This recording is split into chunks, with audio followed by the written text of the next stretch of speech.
Welcome back, young scholars. In this video, we'll be discussing the empires of the Islamic world in the first global age from 1450 to 1750.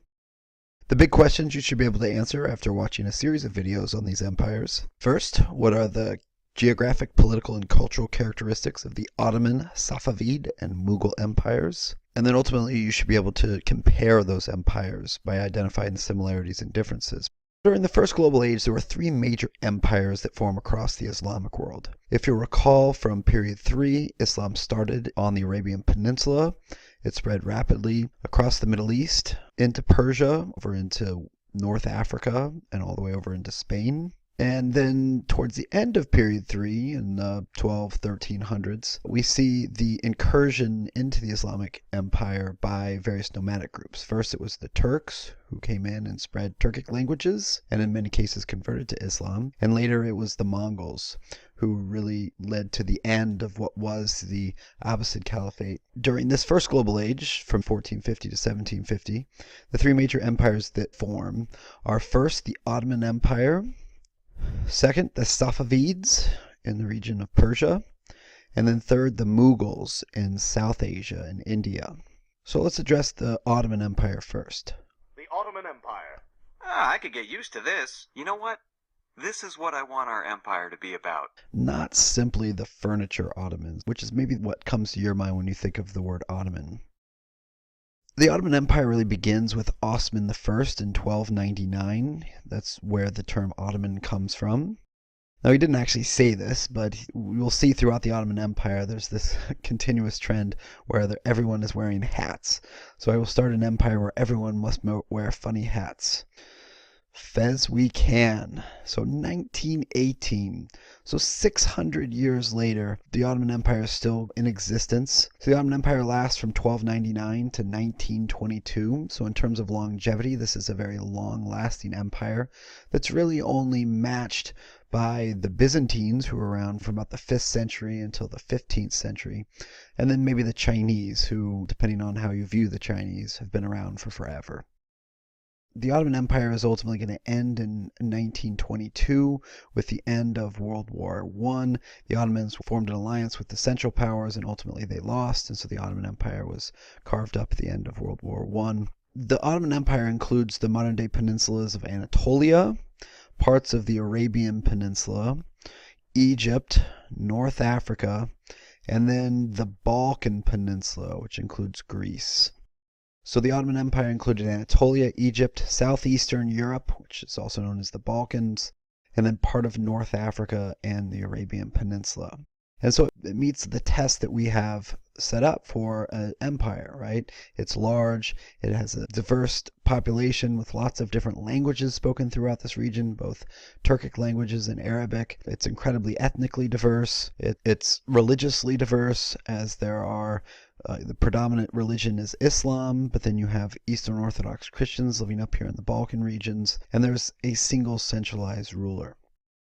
So in terms of how the Ottomans initially were able to spread and conquer, ultimately they had the advantage of gunpowder. So the Ottomans used gunpowder weaponry to expand their empire, and that's why these empires are known as the gunpowder empires. The Ottomans, the Safavids, the Mughals.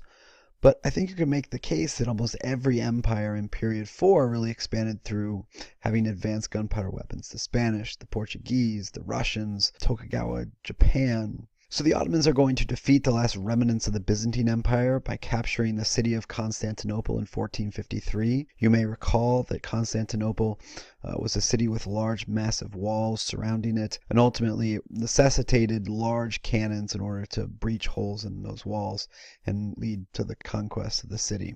Now they changed the name of Constantinople. Why did Constantinople get the works? That's nobody's business but the Turks. Istanbul. So the Reason that Constantinople got the works is that the Ottoman Turks changed it to Istanbul. In the process, they also took the Hagia Sophia, this massive church that really was the center of the Eastern Orthodox faith, first constructed by Justinian, like way back in the 500s, and they converted it to a mosque. So they built minarets on the exterior in order to go up and do a call to prayer. These are typical of Islamic architecture. So they renamed the city Constantinople Istanbul and converted the Hagia Sophia church to a mosque. Now the Ottomans had a highly centralized government with a single central ruler with absolute power. When it comes to the Ottomans, their ruler was known as the Sultan. And much like the Caliph in the Islamic Caliphates, the Sultan had both political and religious power. If you recall from the movie Aladdin, we had the Sultan, and he was advised by Jafar here, the Vizier. And we can see, in real life, there was something very similar. We had the Sultan here, the Grand Vizier, Grand Advisor. We had the chief of the Janissaries, as we'll find out in a minute. Janissaries are the military force of the Ottomans. And then the foreign minister, the chief executor. And so this tells us all these different positions within the hierarchy of the government is that they had an elaborate bureaucracy. They even had entertainment for the Sultan known as the buffoons. And so even amongst the buffoons, you had to have a chief buffoon to keep the buffoons organized. So they had an extensive bureaucracy. And that makes them very similar, the Ottomans, to the Chinese, who had an extensive bureaucracy dating as far back as really the Han Dynasty with their civil service exam system. The most famous Ottoman was Suleiman the Magnificent. He was sultan during the golden age of the Ottoman Empire from 1520 to 1566. But wait a second, something is missing. Not the furniture. Not that. Ah, there we go. Much better. The hat. So with other rulers that we've identified as great in this class, like Cyrus the Great and Alexander the Great and Peter the Great and Catherine the Great, Suleiman was a successful military commander. He expanded the Ottoman Empire into parts of Mesopotamia and also Egypt, all while wearing this amazing hat. Suleiman is also, though, known as a great lawgiver. And in the Islamic Arab world, law is based on the Quran, what's known as Sharia law, as religion is tied up in the state to a greater degree than in the Western world. He also was a patron of the arts, meaning he was a supporter of the arts. And we oftentimes think about rulers trying to legitimate their power by commissioning large artistic pieces to demonstrate and show off their power. But ultimately, in the Islamic world, their cultural traditions were a little different. They created miniature paintings, very fine, ornate, detailed paintings showing the ruler maintaining power over his various officials here. He also was a patron of architecture, meaning he utilized architecture to legitimate his power. He created a number of mosques that are still standing in Istanbul. And again, this is a common theme that we see in period 4 with rulers with absolute power, is that they created large monumental architecture. Now, in some cases in Western Europe, we're talking more about like palaces like Versailles or Peter the Great with his palace in St. Petersburg. Well, in the Islamic world, we're dealing with the construction of mosques because, again, the religion and the state were so intimately tied together that people would view this as a way of legitimating power for rulers like Suleiman the Magnificent. As the Ottoman Empire is going to expand, it is going to increasingly become in contact with more diverse peoples. We have the region of Anatolia here in the Balkan Peninsula.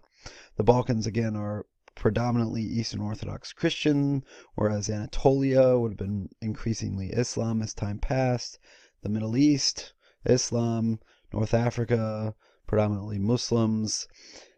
And therefore the Ottoman Empire was multi-ethnic, multi-religious. The majority of people were Muslims, and the particular branch of Islam was Sunni. So the minority were Eastern Orthodox Christians living predominantly in the Balkan region. And so we've come across this challenge, throughout this course, is how do you integrate diverse people into your empire? And so one of the ways in which Ottomans did it was through generally a policy of toleration towards non-Muslims. And this, again, is a continuity. It's a carryover from period 3, where Muslims were generally speaking pretty tolerant, with the exception of the imposition of the jizya, that tax on non-Muslims, and also even go further back to the Achaemenid Persians. They were incredibly tolerant as well. And so we've seen this tradition in this region of, generally speaking, toleration of non-Muslims. Now, there is an exception, however, in the Ottoman Empire for something known as the Devshirme system. And what the Devshirme system was it was a system that required Christians to turn over their children from about ages 7 to 10 years old for government or military training. So Ottoman officials would go into the Balkan region. They would require towns and villages to produce all their 7 to 10-year-old children. They would choose among them the strongest, the smartest, to place in positions of power within the Ottoman bureaucracy and within the Ottoman military. And so children were forced into slavery. They became slaves of the Sultan, and yet they enjoyed a very high social status. The reason why the Ottomans set up the Devshirme system was because there was lots of conflicts within the empire between various Muslim groups. And ultimately, the Sultan wanted to ensure the most loyal people were put in positions of power within the empire so as to prevent any potential rebellions taking place. And so because these Christian groups had no real ties to any family or group of Muslims, then they ultimately were incredibly loyal, having been educated and converted to Islam by the Sultan. They were very loyal. Within the system, the smartest children were trained for positions within the bureaucracy. The strongest children were placed into a military training program, ultimately for service within the Janissary Corps. So the Janissary was an elite military force made up of slave soldiers, many of whom were former Christians that were converted to Islam through this Devshirme system. And they were the strongest fighting force really in period 4. They had the most advanced gunpowder weapons. However, over time, the Janissaries didn't really keep up with evolving military technology. And so when we get to period 5, we'll see how weakened the Ottomans are, particularly because of their military. Now, the Ottomans maintained an excellent position in terms of economic power, being at the crossroads of Europe, Asia, and Africa, and also the crossroads of Mediterranean and Indian Ocean sea trade, controlling the Black Sea, parts of the Red Sea, and also the Persian Gulf. And so the empire was enriched through the control and taxation of Indian Ocean and Mediterranean sea trade, as goods were being moved from the Indian Ocean up the Red Sea, ultimately being offloaded in Egypt. Ottomans would impose taxes there, and then ultimately trade them to Europe. The other major economic power are the Venetians, who control a lot of the trade into Europe as well from the Mediterranean Sea. And the Venetians and the Ottomans had established good trade relations, both becoming very rich off of trade and taxation. So the Ottomans' neighbors to the east are the Safavids. Now, the Safavid Empire lasted from 1501 to 1736, so it's contained exclusively within period 4. Now, the Safavid Empire is located in the region of Persia, which is in the modern-day country of Iran. This isn't the first empire that we've discussed in Persia. Go way back to period 2, the very first empire, the Persian Achaemenids, formed in that region. We also later on saw groups like the Seleucids, and now that we're in period 4, the Safavids. The Safavids had a lot of similar characteristics to the Ottoman. Obviously, they were both predominantly Muslim. The Safavids were also kind of trace their ancestry back through Turkic groups who migrated into the region. And yet the Safavids' greatest rival was the Ottoman Empire. And the reason for that has to do with divisions within Islam. So if you recall, there are two major divisions in Islam, the Sunnis and the Shia. So ultimately, Sunnis became the majority, Shias become the minority in the Arab world. Well, the exception to that really is in the Safavid Empire. The Safavids are going to impose Shia Islam as the state religion. They are going to require all Safavids to convert to Shia Islam. And this is important today because Iran is the one country that is predominantly Shia. And therefore, not surprisingly, Iran does not have great relations with many of its neighbors, especially Saudi Arabia, who is predominantly Sunni.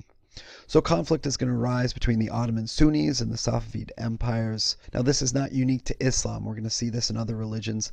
Like in Europe, Christianity in period 4 is going to experience a significant split between Catholicism and Protestants. And there's going to be conflict. For instance, the 30 Years' War is going to take place.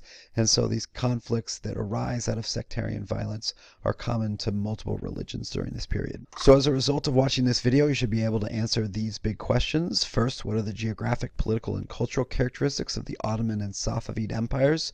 We'll save the Mughals for another video. And then what are the similarities and differences between the Ottoman and the Safavid empires? Thanks for watching.